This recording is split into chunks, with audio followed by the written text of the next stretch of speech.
and I want to go ahead and get started. So I'll be sure and give our presenter plenty of time today. Welcome everybody. It's good to see all of you back on the chat. It's hard to believe it's been 3 weeks since we've seen each other. But we're really excited today to have Dash Youngsaver as our presenter. And I asked Dash if he would share with me what he would like for me to say about him in introducing him. So I'm going to read you what Dash sent me, which is great. Several years ago, Dash realized his AP statistics course was irrelevant.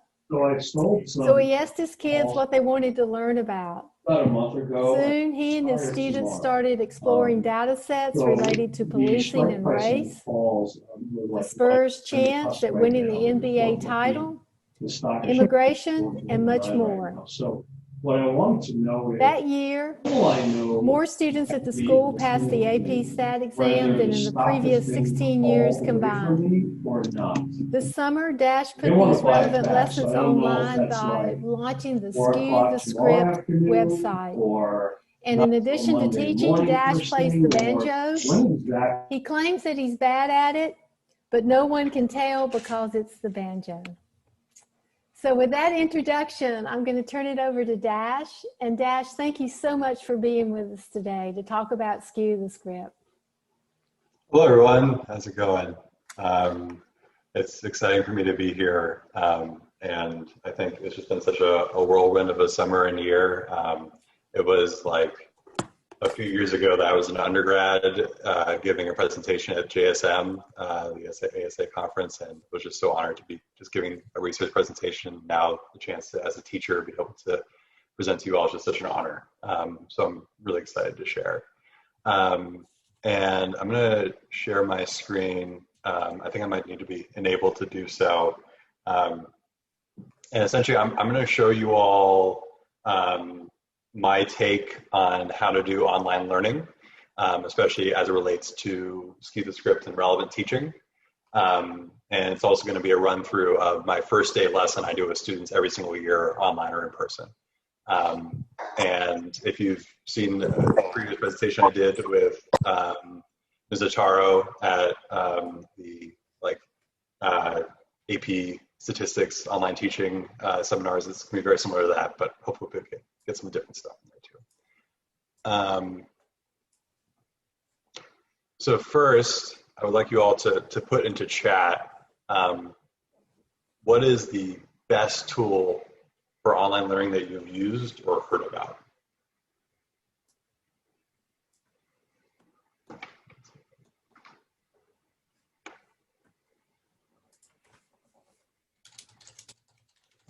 And can you all see my PowerPoint? So.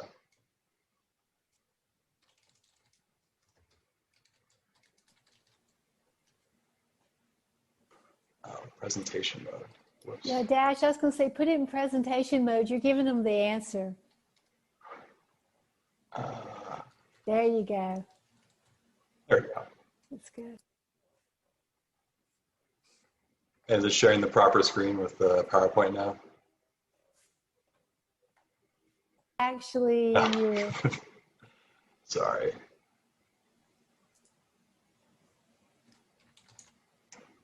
That better? That's better. All That's right. Good.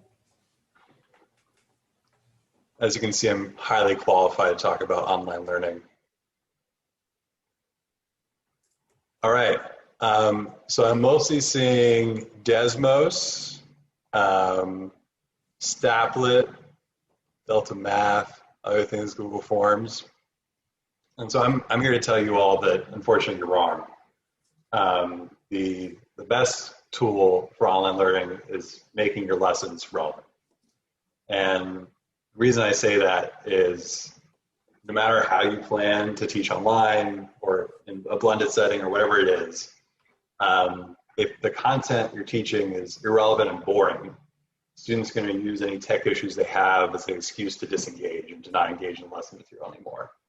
But if they're invested in what you're saying, if they really care about what the lesson's about and what you're bringing to the lesson and what they're bringing to the lesson, tech problems are just temporary challenges that they can overcome, and they'll want to overcome, aspire to overcome in order to learn.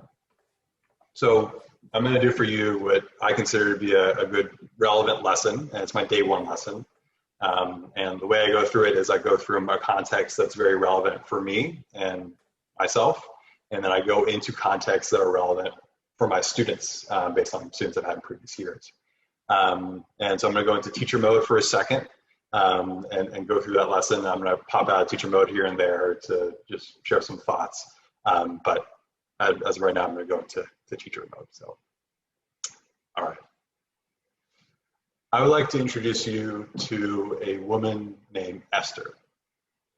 Esther's family is from Poland, and they immigrated to the United States in the 30s. And Esther was able to make a life for herself in the United States, and her family did so through textile work in the Lower East Side of Manhattan. And Esther is Jewish, and much of her family stayed in Poland. And unfortunately, a lot of her family members were not as lucky to live the life that she did. Most of them were taken to the Buchenwald concentration camp, and she had, I think, 7 or 8 aunts or uncles, many, many cousins, all except for one perished in the death camps. And with this background and knowing the suffering and pain that her family had gone through, Esther was able to still craft a life for herself in our country. She went to a city college in New York, and she got a degree in history, and she started teaching history and was able to move eventually out of the city and make a really nice life for herself through her education. And education to her was one of the most, if not the most important thing. And the reason I know all this about Esther is that Esther is my grandmother. And through her hard work, determination, grit, and her being herself, was able to make a life for my father and my whole family and for me. And I'm very grateful for everything she's done. And I say this in order to give you some background for me and to introduce you to kind of where I come from with education and why I'm so passionate about it. And also to introduce you to this man. This is Abraham Wald. Abraham Wald was a statistician. He was born in Hungary, and he eventually immigrated to the United States, and he worked for the Allied Forces Statistical Research Group, which worked to solve stats problems and math problems to help the Allied forces fight the war effort against Nazi Germany. And much like my grandmother and my own family, Abraham Wald was Jewish, and much of his family, unfortunately, was taken to the Auschwitz concentration camp. And so you have to imagine the motivations of this man. He is far, far away from his birthplace in Hungary. He doesn't know the whereabouts of his family. And whatever the outcome is for his family, you know, either they're entrapped or they're dead. And he knows that every single problem that comes across his desk that he's working on with the Allied Forces Statistical Research Group, every single problem could bring the war effort one step further towards potentially liberating his family. One step further towards freeing those he loves. You have to think about the incredible motivation of this man. He's not going to fight the war effort through brawn or through guns. He's going to fight it through math. And so every single problem is going to be high stakes. And with that in mind, I want you to look at a problem that came across his desk and that he had to solve, and give me your best reasoning for how you would solve it. And this is the problem. It's the famous wall bullet hole problem. And the setup for this is the British were sending bombers over Germany, and on these bombing runs, they would often get shot, and a number of them got shot down. And so what the British forces did was they approached Wald with charts of the planes that had come back from these bombing missions and where exactly they were shot. And they asked him, okay, so these are the planes that came back, these are where they were shot. If you had to put armor anywhere on a new plane to make sure that it was safe, where would you put that extra armor? You can't put it everywhere because armor is heavy, it would make the planes not fly. So if you only pick one place, where would you put it? And then I'm gonna stop being in teacher mode for a second. So what I do is with students, they have like a handout and I give them 5 places like the nose, the tails, the wings, etc. And then I have them break out into groups. They discuss what they picked and why. They have a whole discussion thing. Many of you have probably seen this problem before. In this case, given this representation, the best place to put it would be on the nose because these are the planes that came back. It's in the handout that they're given. These are the planes that came back. So they can take hits on all these other places. But where we don't see the data is planes that were shot in the nose. Those might have been the planes that were shot down. Notice the nose is protected on these planes that were able to take hits elsewhere and still make it back. So usually, eventually, a few students in the class, and it's usually a small minority of them, are able to come up with that answer. And I always write down who those students are, and I see how well they do on the AP exam at the end of the year versus the rest of the student. There's no correlation, but I keep on writing it down just in case, just if I see something. But yeah, this is their introduction to thinking statistically for me. All right, back into teacher mode, get on with the lesson. So what you all need to know coming to this class is that statistics isn't just means and modes and calculations and procedures. It's a way of thinking about evidence and data and how to use it. And if you use it right, you can use it to empower your voice. The main concept that this plain problem illustrates is the concept of undercoverage. And you might think about, where might this concept come up in your own life? I'll give you a motivating example. A student approached me having gotten some pamphlets from this college. This is Southwest Tennessee Community College.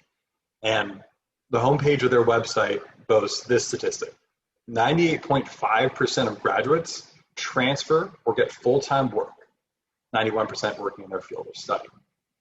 So a student approached me and said, look, this looks like a great college. I have the qualifications to get in. I think I'm going to go there. And I asked him a few questions. Specifically in my mind, I asked him, do you think there might be undercoverage here? And he looked at me like, undercover? Well, and he looked at the sentence on the homepage of the website, and he noticed 98.5% of graduates. So conditional on them graduating, a lot of them get full-time work. But that raises the question, how many don't graduate? Look at the analogy here. How many planes didn't make it back? How many students didn't graduate? Well, if looking at community colleges, a set of good outcomes one could have. You can get an associate's degree, you could transfer to a four-year university, you can get a job in your field of study. And thankfully by law, most colleges have to report these types of statistics through the iPad system. So I went in, I looked up, and in total, only 27% of the students that entered that college had one of those positive outcomes within 8 years. I gave them 8 years to get an associate's degree, or were still enrolled in the same institution, or had some sort of positive outcome. The rest of the students, who knows? Now, a high proportion of the students that received a degree and graduated probably got jobs they wanted. But all the rest of the students, they're unaccounted for. And we don't know what percentage of them had a positive job outcome. So we really need to think critically about the data we see and we get. This is an example of BS. And we all know what BS means, right? Yeah, bad statistics. That's what it means. And so we need to attune ourselves to figuring out, where is there BS in our world, and where can we empower our voice by calling that out and presenting stuff that will give us an empowered voice. So I have some examples of this from students in past years. I want you to meet Julius and Hugo. They were students at our school several years back. And one weekend, the superintendent of our district released his State of the District speech. In this speech, he bragged about all the different metrics by which our school district was doing better than all the years past. And my students that weekend found the PowerPoint presentation, made their own presentation of how those statistics were misleading and misleading the community to think the schools were better than they were, sent it to the superintendent's office, And then on Monday told me about it. And I got in trouble. It was good trouble. It was great trouble. And what ended up happening is those students got to meet with members of the superintendent's office. And not only that, the school district gave them a data science internship position that summer. And they were written up by this Harvard Strategic Data Project. They got all sorts of press for it. And it was a way that they empowered their voice by calling out BS. There's other ways too. You can collect data. This was Linda Salcedo, who noticed that her local grocery store in Texas, we have H-E-B. Her local H-E-B in her area, which is mostly low-income housing, had very few organic items for sale. And she one time went on a trip to a higher income neighborhood and saw there were many across all the shelves. And so she went to the website page of every single location in our city of San Antonio and found a pretty strong positive correlation between the income of the neighborhood in which those stores are located and the number of organic items they offer. And she's able to present this data and get people to listen to how might this be evidence of inequities in health and in food across our food desert-laden city. And I'm making a promise to you this year, we're going to talk about a lot of things that you might be interested in and stuff that you might have wanted to talk about in your classes in a rigorous way, but haven't had the language to before. We're going to talk about race and police use of force in this class. We're going to talk about food access in different neighborhoods. We're going to talk about immigration. We're going to talk about if college admissions are actually fair. Is there income segregation in our city, and how bad is it? How did Trump win in 2016 even though the polls said he probably wouldn't? What types of medicine are going to help people out? And what are the Spurs' chances of winning the NBA Finals this year? This year they didn't do so well. And we're going to learn about much, much more this year. So I have two promises for you. This class is going to be the hardest class you take in high school. Our school does not offer a harder class than that. It just doesn't. And I'm going to have very high expectations of you because I love you, and love means having high expectations. At the same time, I promise you this. This class is going to be the most relevant, the most engaging, the most empowering class you will take in high school. And I will make it so because I love you again. And I want you to feel your voice empowered by the types of analysis you're going to learn. So with that in mind, you have a form in front of you.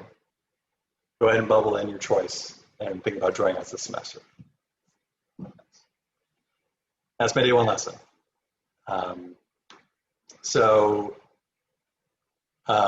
If you're interested in more stuff related to like the types of relevant lessons I was talking about there, you might know about my website. There's all sorts of interesting context that you can draw from there. And that's my whole shtick is let's make this stuff relevant.